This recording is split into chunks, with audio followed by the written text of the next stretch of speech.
कंपनीच्या वतीनं 2025 ते 2030 असा 5 वर्षाचा long term tariff petition MERC मध्ये दाखल केली होती। या पिटिशनला MERC ने मान्यता दिली आहे आणि महाराष्ट्राच्या इतिहासात पहिल्यांदा या 5 वर्षामध्ये दरवर्षी विजेचे दर हे कमी करण्याचा निर्णय हा आपण घेतलेला आहे, महावितरणने घेतलेला आहे। त्यामुळे पूर्वी आपण जर गेले 20 वर्ष बघितला तर साधारणपणे दरवर्षी विजेचे दर 9% ते 10% वाढलेले आहेत, पण आता तेच दर कमी आपण करतो। आपल्याला उदाहरण सांगायचं झालं तर औद्योगिक दर जे आहेत हे आजचा दर आहे 10 रुपये 88 पैसे आणि 5 वर्षात तो दर वाढायच्या ऐवजी 10 रुपये 88 पैशावरनं 9 रुपये 97 पैशापर्यंत खाली येणार आहे। हा जर गेल्या 20 वर्षाच्या दरवाढीचा कल बघितला तर 10 रुपये 88 पैशाचा 15 रुपये 77 पैसे व्हायला पाहिजे होता, तो 9 रुपये 97 पैसे होतोय। त्यामुळे आता उद्योगाला पुढच्या 5 वर्षामध्ये दर वाढ नाही तर दर कमी होणार अशा प्रकारची पिटिशन आता मान्य झालेली आहे। कमर्शियल व्यापारिक दर जो होता हा 16 रुपये 97 पैसे आपला दर होता, तो 2030 साली झाला असता 16 रुपये 97 पैशावरनं 23 रुपये 91 पैसे, पण त्याऐवजी तो 16 रुपये 97 पैशावरनं 15 रुपये 87 पैशाला खाली जाणार आहे। म्हणजे पुढचे 5 वर्ष दर न वाढता व्यापारिक दरही कमी होणार आहेत। आणि सगळ्यात महत्वाचं, सगळ्यात मोठी दरवाढ ही आपण घरगुती वापराकरता दिली आहे आणि विशेषतः आपले जे 70% ग्राहक आहेत या ग्राहकांना 26% दरवाढ ही पुढच्या 5 वर्षामध्ये आपण देतोय। आज त्यांचा दर 8 रुपये 14 पैसे आहे, याच वर्षी तो 10% कमी होईल आणि 5 वर्षामध्ये 8 रुपये 14 पैशावरनं तो 6 रुपयावर येणार आहे।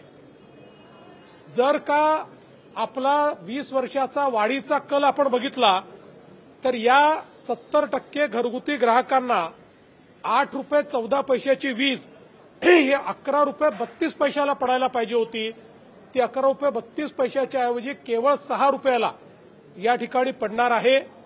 त्यामुळे एक मोठा दिलासा हा मिळालेला आहे। विशेषतः छोट्या ग्राहकांकरता आम्ही सांगितलं होतं, आमच्या जाहीरनाम्यातही सांगितलं होतं की त्यांचं वीज दर आम्ही कमी करू, त्याप्रमाणे हे वीज दर आम्ही कमी केलेले आहेत।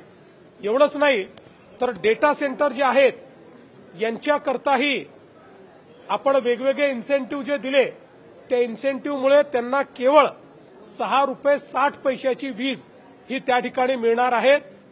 एकूणच उद्योगाकरता, व्यापाराकरता आणि घरगुती करता पहिल्यांदाच आपण नव्याने हे वीज दर देऊन एक मोठी सूट आपल्या ग्राहकांना देण्यात यशस्वी झालेलो आहे।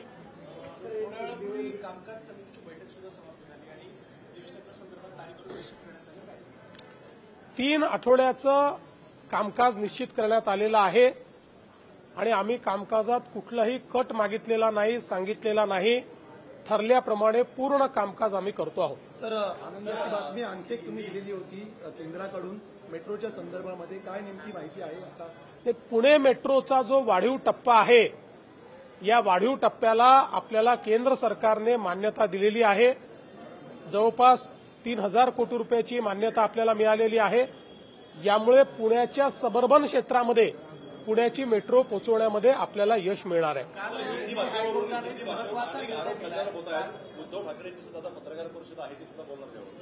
माझं उद्धवजींना एवढंच सांगणं असेल की मराठी भाषेमध्ये टोमण्यापेक्षा चांगले अलंकार आहेत, त्या अलंकाराचा त्यांनी उपयोग केला तर अधिक चांगलं होईल। यापेक्षा जास्त मला काहीच सांगायचं नाही, कारण हिंदी सक्ती नाहीच, मराठी सक्ती आहे, हिंदी ऑप्शनल आहे। मुंबई हायकोर्टाने महत्वाचा निकाल दिला की ज्या पद्धतीनं महाराष्ट्राच्या विधानसभा निकालावर आक्षेप घेण्यात आले होते त्यात कुठलंही तथ्य नसल्याच्या प्रकारे हायकोर्टाने स्पष्ट केलं. यानंतर तरी राहुल गांधींच्या आरोप थांबतील असं वाटतं. मला असं वाटतं राहुल गांधींचा या देशाच्या संविधानावर विश्वास असेल, देशाच्या लोकशाहीवर विश्वास असेल आणि देशाच्या न्यायालय पद्धतीवर विश्वास असेल तर आता तरी ते महाराष्ट्राच्या निवडणुकीच्या विषयात बोलणार नाहीत. काल अतिशय विस्तृत निकाल हा माननीय उच्च न्यायालयाने दिलेला आहे आणि या निवडणुकीवर प्रश्नचिन्ह उभे करणाऱ्यांचं तोंड बंद करण्याचं काम पुराव्यांसहित, लॉजिकसहित, न्यायासहित आणि संविधानासहित माननीय उच्च न्यायालयाने दिलं आहे. यानंतरही काही लोक झोपेचं सोंग घेऊन जर झोपल्यासारखं करतील तर ये पब्लिक है, ये सब जानती है. काही शेरे मारलेले आहेत कर्ज डोंगर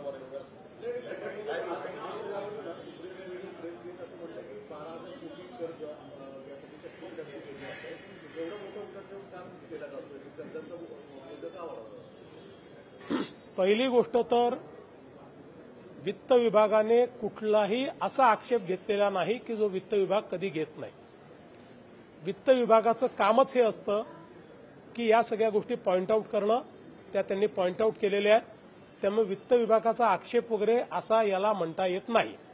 दुसरं, मला हे सगळ्यांच्याच निदर्शनास आणून द्यायचं आहे की एक महामार्ग जेव्हा बनतो त्यावेळी तो अर्थव्यवस्थेची दालनं उघडतो. 12,000 कोटीची गुंतवणूक जेव्हा आपण इन्फ्रास्ट्रक्चरमध्ये करतो त्यातला परतावा हा 12,000 कोटीपेक्षा कितीतरी जास्त असतो आणि आपल्या अर्थव्यवस्थेला तो विस्तारित करतो आणि ते कर्ज परत करण्याच्या क्षमतेपेक्षा जास्त क्षमता तो निर्माण करतो.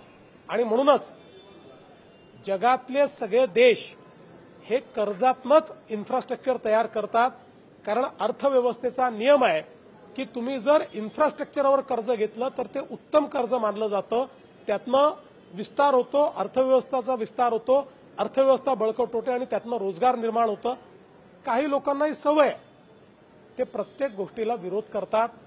असाच समृद्धीला विरोध या लोकांनी केला होता. आज समृद्धीने अनेक जिल्ह्यांचं चित्र बदललेलं आहे आणि विशेषतः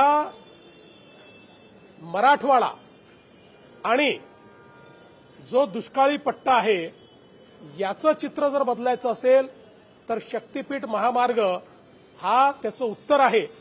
शक्तीपीठ महामार्ग हा केवळ ऍक्सेस कंट्रोल रोड नाही आहे. आमचा प्रयत्न आहे की शक्तीपीठ महामार्गाच्या या संपूर्ण स्ट्रेचमध्ये प्रत्येक 100 किलोमीटरमध्ये 500 ते 1000 शेततळी आम्ही तयार करणार आहोत. शक्तीपीठ महामार्गावर जेवढे नाले क्रॉस होतात तिथे आम्ही ब्रिजकम बंधारे बांधणार आहोत आणि त्यातनं पाणी अडवणार आहोत.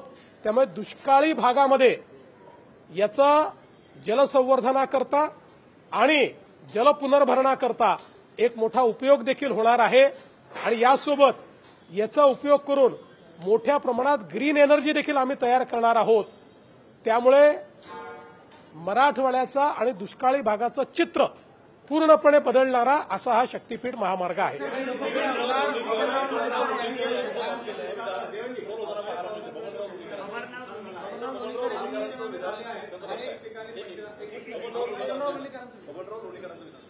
बबनराव लोणीकरांचं विधान हे पूर्णपणे चुकीचं आहे. त्यांनी जरीही काही लोकांना उद्देशून असं विधान केलं असलं तरीही अशा प्रकारचं विधान करायचा कोणालाही अधिकार नाही.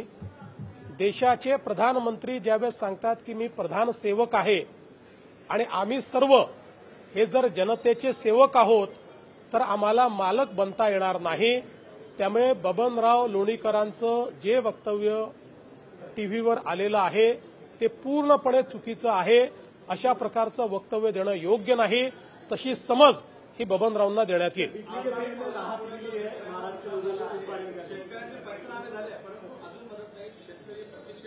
पंचनामे आणि मदत ही रेग्युलर होत असते.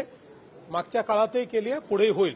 आज मुझे ये बताते हुए बहुत खुशी है कि महाराष्ट्र की महावितरण कंपनी, महाडिस्कॉम कंपनी जो महाराष्ट्र में पावर सप्लाई करती है, महाराष्ट्र के इतिहास में पहली बार इस कंपनी ने 2025 से लेकर 2030 तक जो टेरिफ पिटीशन मंजूर की है, उसके तहत बिजली के रेट ये हम कम करने जा रहे हैं। इसमें सबसे महत्वपूर्ण ये है, हमारे 70% ग्राहक जो हमारे रेसिडेंशियल ग्राहक है, इनका बिजली का बिल 26% से हम लोग कम कर रहे हैं।